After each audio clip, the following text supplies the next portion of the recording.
Good evening and welcome to tonight's broadcast of Newswatch. It is the 22nd of July 2020 and we're coming to you live from Nairobi City with the latest updates as far as news is concerned. Thank you so much for joining us. My name is Tonny Omondi and our sign language interpreter is Boniface Murithi. Let's begin with our top stories. Now, the government has praised the home-based care program for COVID-19 patients after the country continued to record high number of recoveries, mostly from the program. Health Chief Administrative Secretary Dr. Rashid Aman said in the last few weeks, 2,788 patients who had been placed under the home-based care have recovered. This as 499 people have recovered from the disease in the last 24 hours. Meanwhile, Dr. Aman has noted the steady increase in positive cases, especially in Nairobi metropolitan region. Nairobi County has recorded 342 new cases out of the 637 confirmed today. Joseph Maenge begins our bulletin tonight. With the number of COVID-19 recoveries in the country continuing to increase, the government has hailed the home-based care program. The program, which was launched last month, has seen in the last 1 week a total of 2,738 patients placed under the program, having recovered from the disease. In the last 1 week alone, a total of 2,738 patients placed under home care-based program have recovered from the disease. The ministry has said that with 90% of Kenyans' COVID-19 cases being asymptomatic, they can be managed at home, and hence the program will reduce the number of patients in the various health facilities countrywide. It is also more cost-effective because it is cheaper,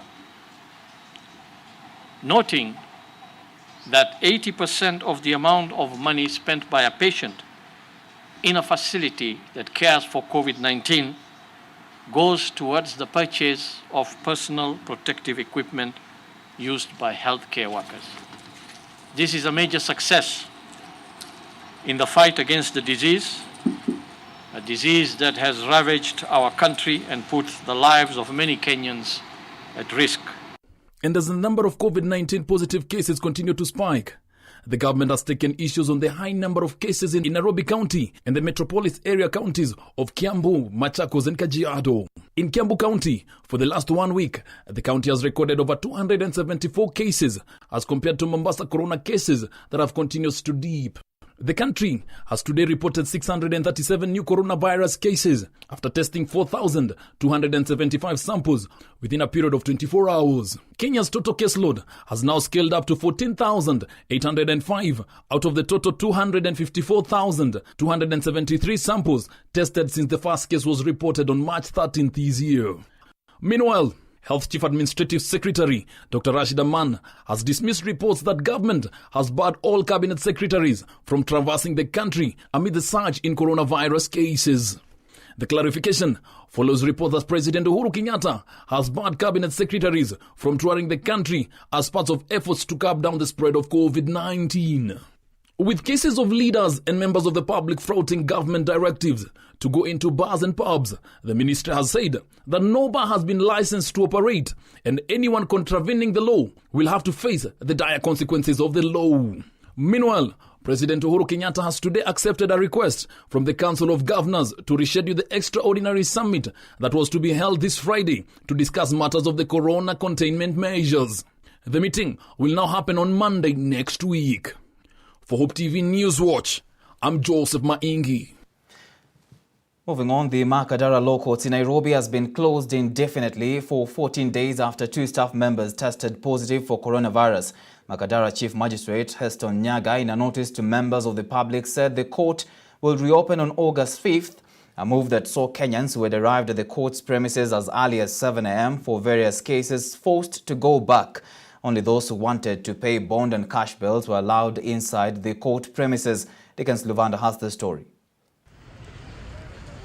This gate to and from the Makadara Law Court's premises will remain closed in the next 14 days after it was shut following confirmation of 2 positive cases of coronavirus. Koti imefungwa kulingana na jinsi ulivyosoma hiyo notice imewekwa na Chief Magistrate asubuhi hii. Na sababu ni mambo hii ya COVID-19, inaonekana numbers inaenda juu sana. There has been scanty information about those affected, but reports say they are judicial officers who are serving in the court. A communication from the Judiciary's Department of Public Affairs and Communications confirmed the closure, saying all magistrate and staff at the court should proceed to 14 days self-quarantine in an aim to contain the spread of the virus.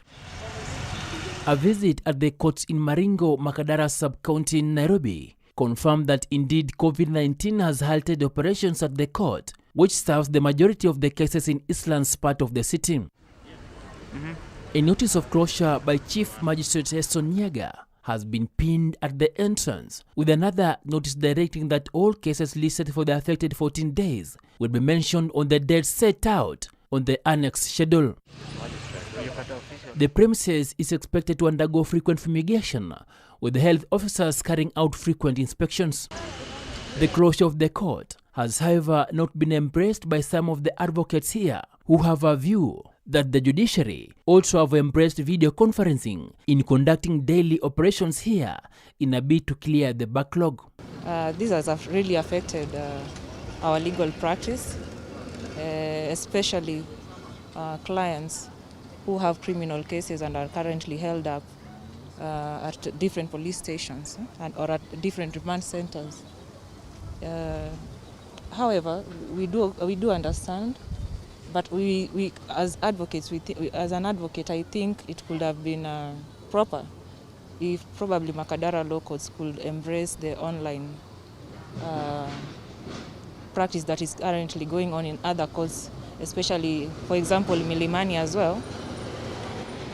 So that, you see, as much as this corona is here with us, it's also important that justice for people being held in different police stations and even clients who are outside but need justice to be done.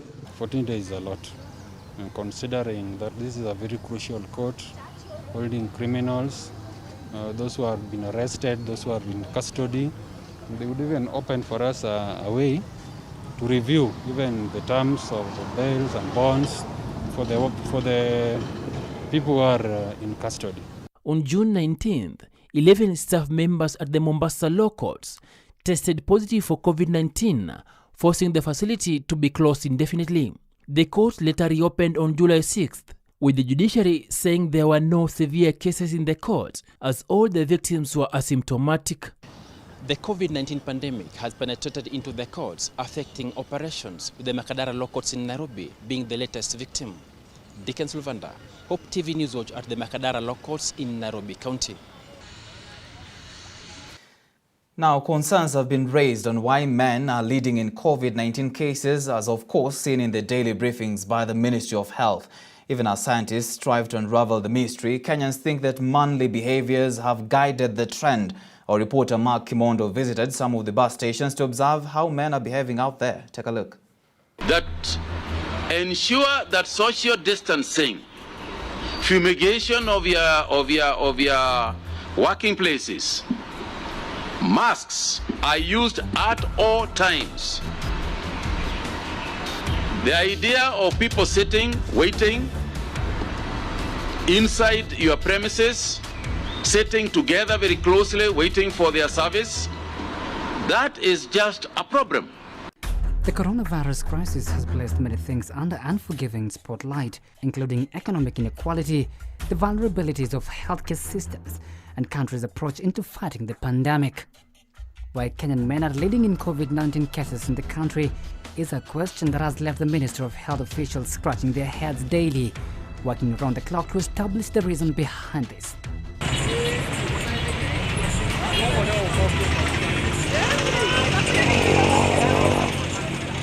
Morning hours in one of the Nairobi environs, a busy center and one of the popular markets in Kenya. Hundreds are sweating to place bread on the table in the evening. A spot check by Newswatch was able to disclose that most people hustling in this market are men, with most of them behaving in a way that might convince strangers the place is COVID-19 free. Face mask hanging on the chin is one of the characters defining how men here aren't worried by the global killer that has claimed the lives of over 600,000 people globally. Others even hanging their masks on their ears. And here comes one of the grounds that might be revealing why men secure the largest space in quarantine facilities. Data from China, which is ground zero for the virus, suggests men are at greater risk than women, although experts caution there could be factors than gender, such as smoking habits that could explain the link.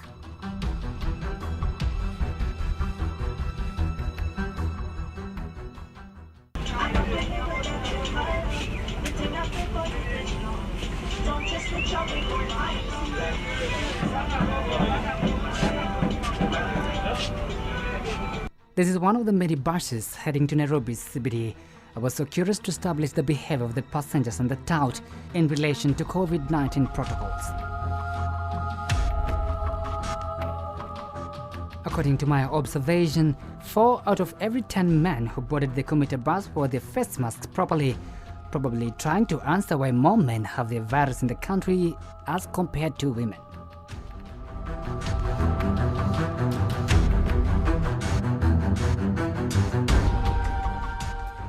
Some were comfortably seated, traveling with no signs of fears that their health are in danger of contracting the killer virus, not even the tout.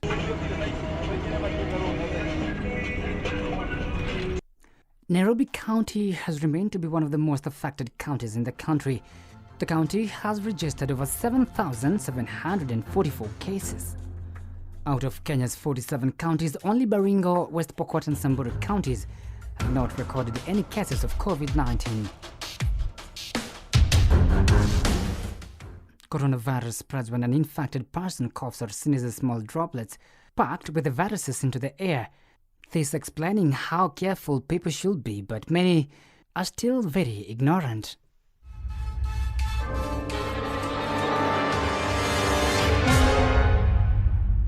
With many Kenyans still ignorant, while others remain skeptical to the fact that the virus is here, face masks must be worn properly as per the instruction of the World Health Organization. To ensure safety, masks must cover both the mouth and the nose. Prevention still remains to be a personal responsibility. Kenyans are urged to remain vigilant even as the government tries on its side to slow the high spread of the virus. Mark Kimonda for Hope TV. Away from that, the Association of Restaurants in the country has asked the government to take stern action against establishments that flout coronavirus guidelines. This follows revelation of some restaurants breaching their licenses to operate as bars, defying curfew orders and failure to observe containment measures. The association in a press conference said the government should not punish the whole sector but only descend on defiant ones. Our reporter Grace Ongoi reports. Slow business in most eateries is a rising concern for owners despite the announced phased reopening of the economy. Under the association, Pubs, Entertainment and Restaurants Association of Kenya, the owners of once thriving restaurants are still scratching their heads wondering how to bounce back given the tight COVID-19 regulations in place. When the COVID-19 pandemic struck the country, the government announced that restaurants and eatery joints can only offer takeaway services and should not have any customers in-house, leaving many in a limbo trying to figure out this new way of operating. An estimated over 60,000 restaurants and pubs which are then in operation were forced to shut down. However, much to their relief, a month after the takeaway directive was issued, a new one was given that they can now reopen, albeit under stringent Ministry of Health guidelines to guard against the spread of the virus. According to PERAC National Chair Alice Ope, the move to reopen under strict guidelines, although made in good interest of the health of everyone, has come at a high cost for the businesses, with some unable to manage. At the moment, it's less than 20% that have opened countrywide because of the protocols. And I say 20% because some of them were hard hits. One, because they don't even have the funds to reopen. Some of them have been sent out of their premises because they can no longer pay rent and the landlords need to make money. Some of them just got discouraged and said, you know what, let us wait until things settle, then we'll reopen another time, another place. With President Uhuru Kenyatta announcing that the economy will be reopening in phases and under strict guidelines, the question on whether restaurants are complying with the laid-down guidelines arises. For us to revive the economy, reopen and remain open, the government and all citizens must pull together.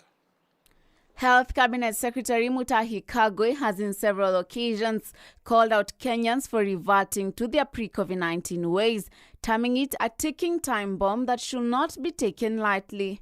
Kenyans can save each other, and we can all be happy when we hear that the curve has come down. We are not getting the disease anymore. While responding to questions on whether restaurants are complying, the PERAC National Chair said a huge number is, as most will not want to risk the huge amounts pumped into the investments as they reopened their establishments. An average outlet has invested between 200 to $500,000. Some of them have gone as far as investing up to 1 million to adhere with the protocols. That one includes social distancing, making sure that we have sanitizers, ensuring that our staff have gone for tests, and we are not talking about 2 members of staff. We are talking about almost 10 to 15 members of staff per establishment. This has cost us so much. In light of restaurants opening under strict guidelines, pubs and entertainment joints are still restricted from opening and are only allowed to offer takeaway services.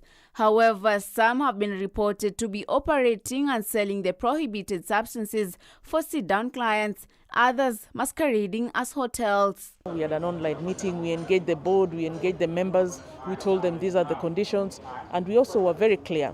If you're flouting the rules, then we are not going to support you. You'll deal with the law enforcer. Grace Ongoi, Hope TV Newswatch, Nairobi. Elsewhere, Kasipul Member of Parliament Charles Hongondo has been charged with flouting COVID-19 regulations.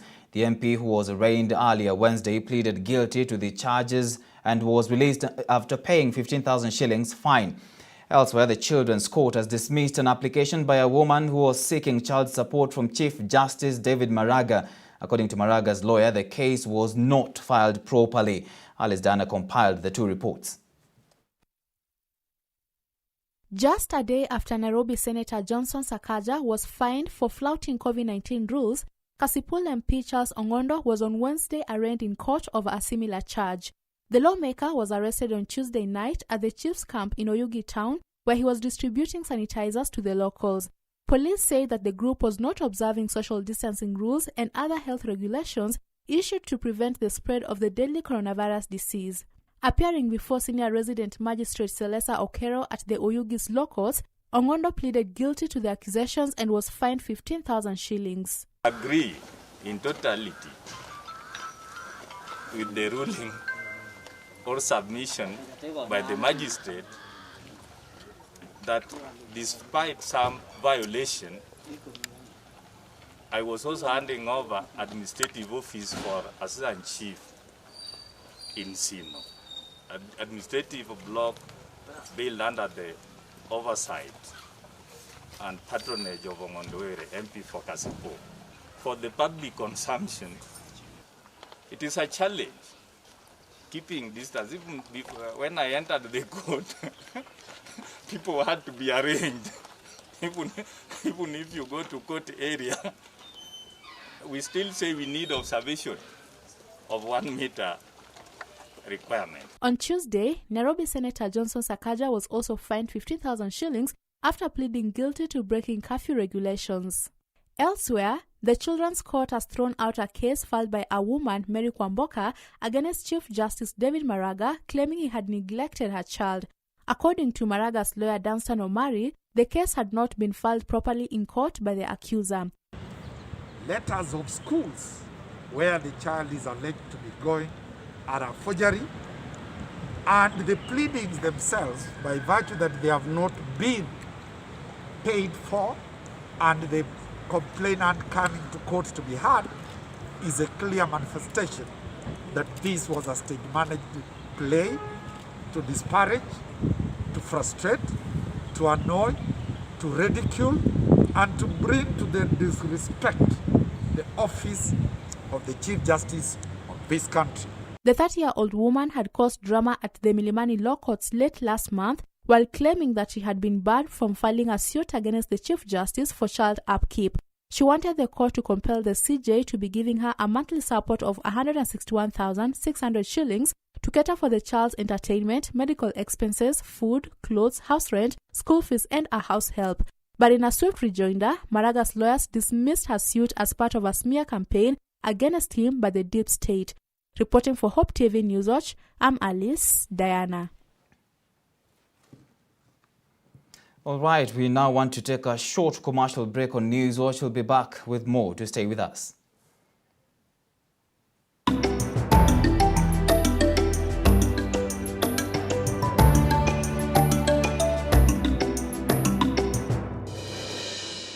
What comes to your mind when you think of the perfect home for your family? Is it the beauty, the comfort, the security, the convenience, or even the affordability? Victory Gardens offers exactly that and much more. It is just 10 minutes drive from Kitengela town and 3.8 kilometers off the tarmac. This gated community project comes with solar street lighting, Maram roads, beautiful trees, 24-hour security, and water connected to every plot. The best part is, families are already living here. Call us today on 0702 831083 or visit www.optiven.co.ke. Optiven Limited, the pacesetters in real estate. Our hospitals are now have heightened their preparedness. You can't just cough. You have to learn how to cover your mouth. Hizi mwili ishazoea kiasi ambapo nikikosa kuja kufanya nasikia maumivu. After kitchen conversation, yes. Just to inspire families, just identifying something you can be able to do together as families.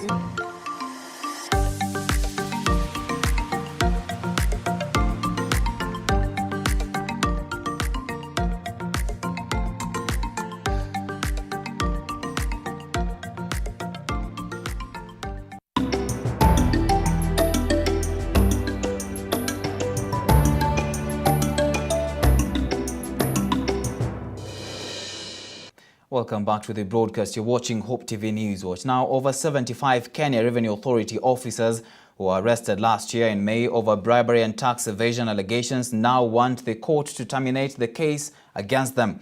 Through their lawyers, the defense told High Court Judge Luka Kimaru that the period of time that investigations have taken has prejudiced the over 75 officers. Lawyer Professor Tom Ojenda said it's unfair to have pending charges for over a year. Lawyer George Keithy, on his part, submitted that the entire investigations done by the DCI is bad in law and should crumble because they were investigated by a body not authorized in law. On the issue of bribery allegations for issuance of tax certificate compliance, Keithy submitted that corruption matters are investigated by the EACC, adding that the DCI does not have the powers to investigate anti-corruption matters. The lawyer submitted that under the Tax Procedure Act gives KRA officers all power, rights and protection of the police officer to investigate and prosecute tax matters. In May last year, KRA had said 75 staff members were suspected of involvement in activities that undermined the institution's mandate by abetting tax evasion and facilitating access to services through bribery and corruption. However, up to date, the officers have never been charged with any offense before the lower court.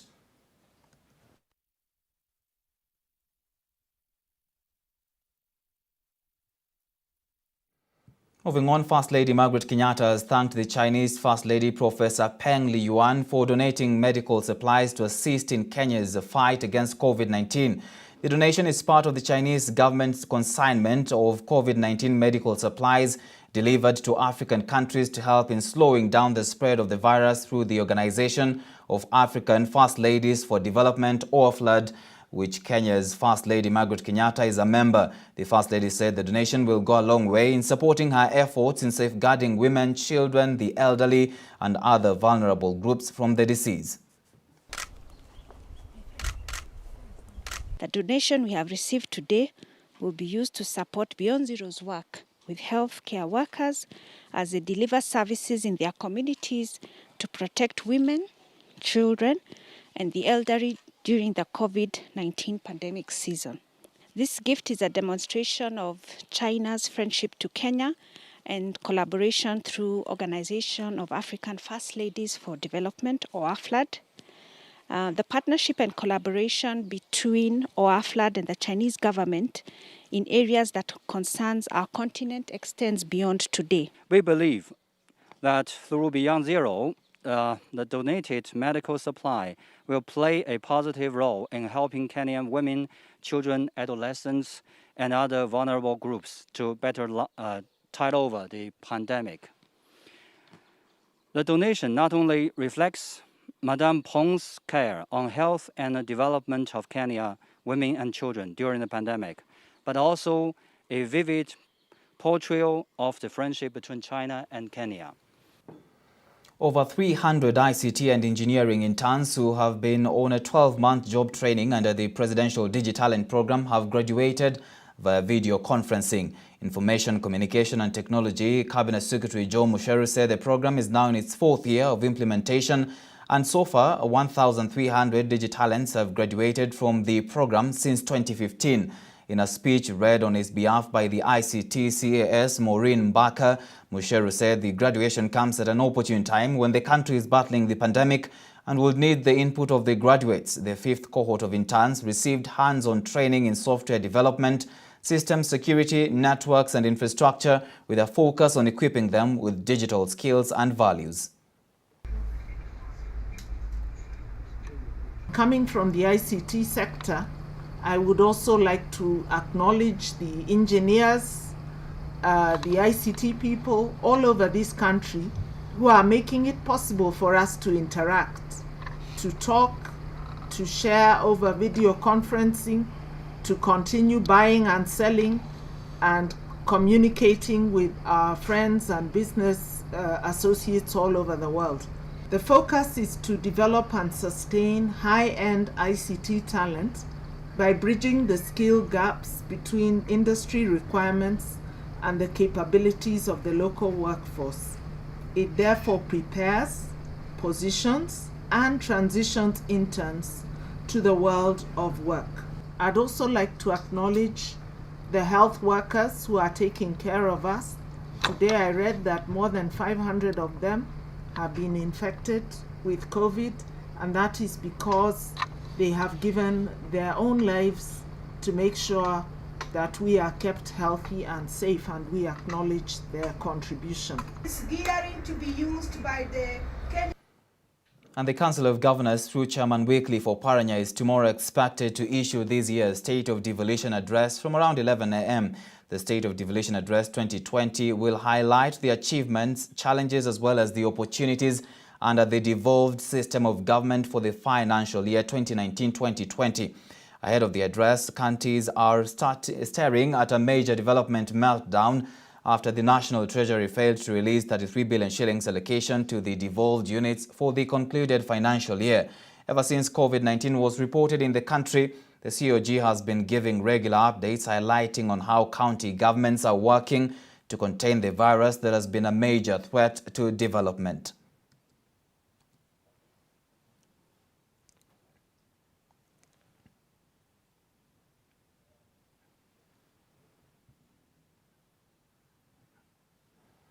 And to Uasin Gishu County now, the County Assembly has passed a motion requiring the government through the Department of Health Services to establish counselling units in all the sub-county hospitals to deal with cases of gender-based violence which are on the rise in the country during this pandemic period. Tembelio, a member of County Assembly who moved the motion, said as much as women have been the victims of gender-based violence, men are also affected but who are suffering in silence. He said the establishment of the counselling units will make it easier for men to open up on the private issues to be handled professionally. Honourable Speaker, previously it was so hard that a man would say, and even today, a man will stand and say, my wife beats me seriously. Honourable Speaker, it is very, very rare. It is very rare. But indeed, Honourable Speaker, a lot of men are under stress and psychological problems. This County Assembly urges the county government through the Department of Health Service to establish counseling unit in all sub-county hospitals so as to deal with gender-based violence cases. As many as of that opinion say aye. Aye. Those of the contrary opinion say nay. Nay. The ayes have it, honorable members. Now, looking at what is happening across our borders, the Electoral Commission in Tanzania has announced that the country will conduct its general election on October 28th this year. The National Electoral Commission NEC chairman Semistokles Kajiage said election campaigns will officially start on August 26th and end on October 27th, a day before the election. Now, for the first time, general elections in Tanzania will be held on a weekday after faith-based organizations called for the change of day to allow room for worship activities during the weekend. President John Magufuli will be seeking re-election after being chosen earlier this month as the candidate of the governing CCM party. Chadema, which is the main opposition party, has several candidates vying for the nomination, including Deputy Chairman Tundu Lissu. Party leader Freeman Mbowe, who was hospitalized last month with a broken leg, has also announced his intention to run for the top seat. Uteuzi wa wagombea kiti cha rais na makamu wa rais, ubunge na udiwani itafanyika tarehe 25 mwezi Agosti mwaka huu. Kampeni za uchaguzi zitafanyika tarehe 26 mwezi Agosti mwaka huu hadi tarehe 27 mwezi Oktoba mwaka huu. Na siku ya uchaguzi itakuwa ni tarehe 28 mwezi Oktoba mwaka huu. Asante sana. Basi kwa niaba ya Watanzania. Newswatch takes another short break. When we come back, we'll be looking at business news.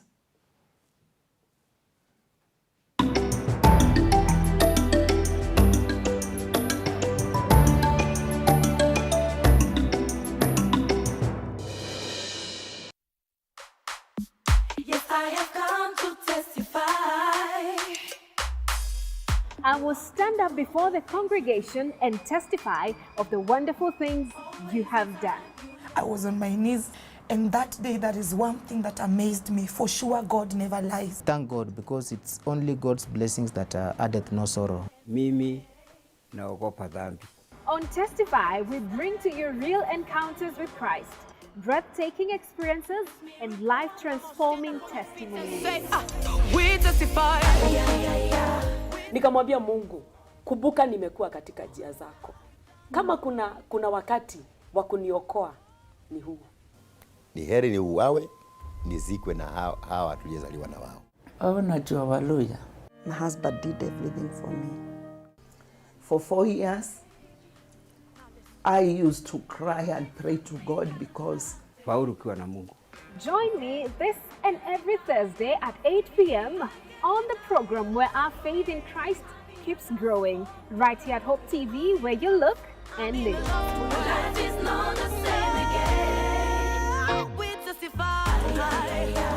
We celebrate. We celebrate for all you've done.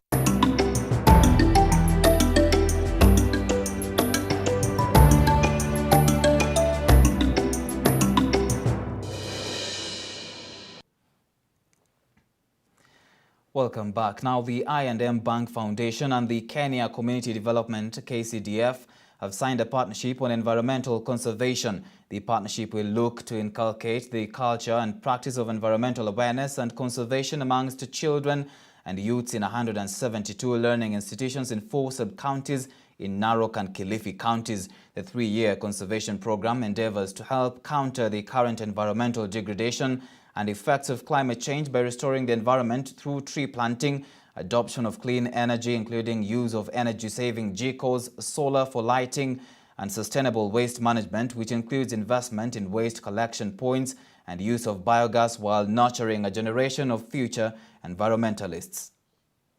Thank you very much. Today we are working on the environmental pillar. which is also the flagship thematic area that we have for the foundation. Our strategy has always been in terms of banking is trust, integrity, and relationship, and I'm sure that we have chosen the right partner that will take us for many years. It is truly gratifying to note that through this partnership, young people will be encouraged to engage in active roles of protecting the environment right from their homes, schools, houses of worship, sporting activities, and youth organizations by adopting environmentally friendly practices.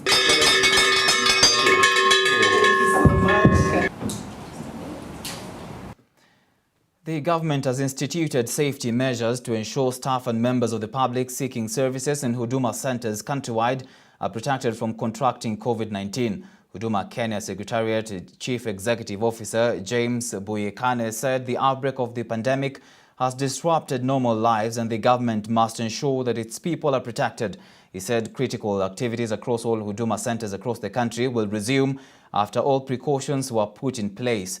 Buyekane was speaking in Nyeri County when he took stock of the safety measures in place as part of the phased approach and the preparedness of the center for the resumption of critical services.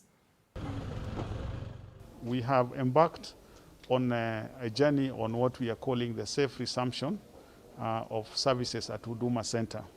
So we have come up with guidelines as part of this effort to support the government to continue to offer these services, but ensuring that our staff who are offering the services remain safe and adhere to the safe guidelines as given by the Ministry of Health, and also the wananchi or the Kenyan citizens who are coming to receive these services also remain safe.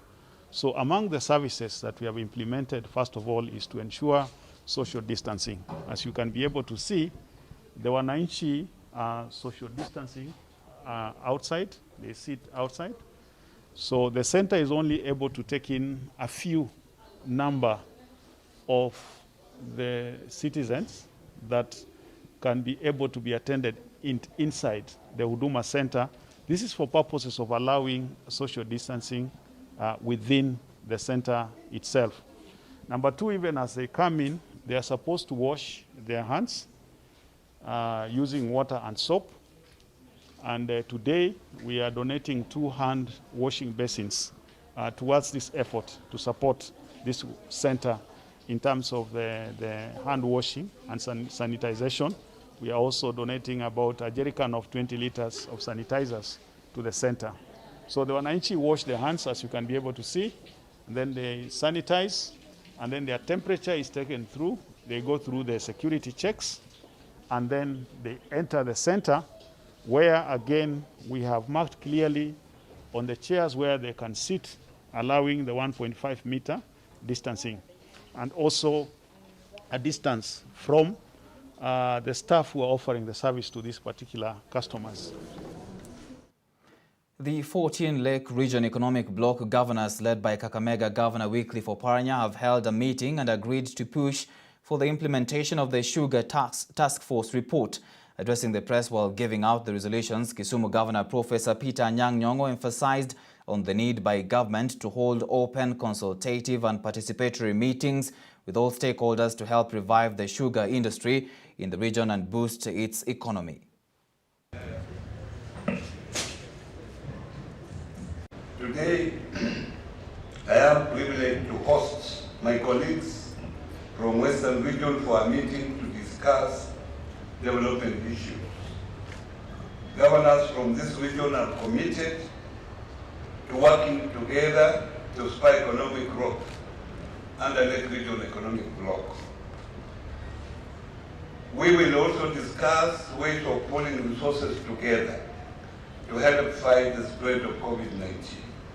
The expression of interest on leasing of the state-owned sugar companies is suspended until all parties agree on the consultative process. This is very important because since we have traveled this journey together of analyzing the sugar industry and agreeing on what needs to be done to improve the industry and put it on a sustainable path of growth, this last bit of the journey to continue with the spirit of consultation and the unity of purpose that we have had with the government, particularly the Ministry of Agriculture.